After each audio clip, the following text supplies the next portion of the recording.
Welcome back to my channel, guys. Have a great time, everyone. Palapit na po ang Miss Universe at talaga namang napakainit ang mga kaganapan doon sa El Salvador. At lahat ng mga delegates ay handang-handa na. At syempre, hindi magpapakabog ang ating kandidata na si MMD. Na talaga namang palaban.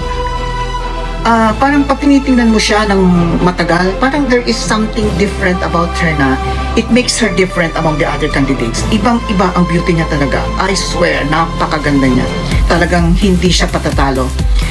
Well guys, ang mga kaganapan ngayon ay nagpunta sila sa beach resort para sa kanilang tour at nagkaroon sila ng mga pasarela challenge, mga fashion shows.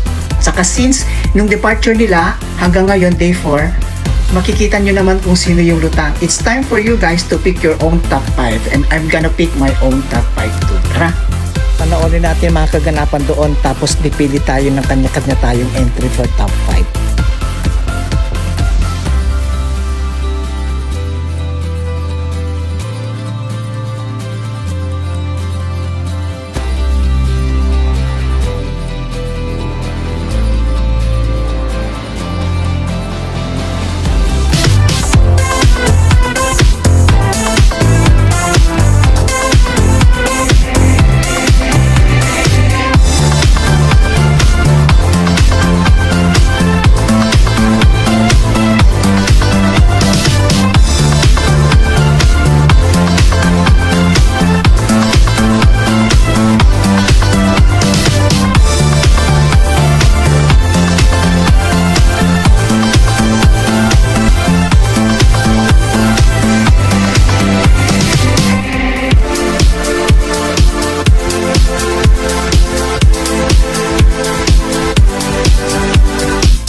Guys, these are my top picks in no particular order.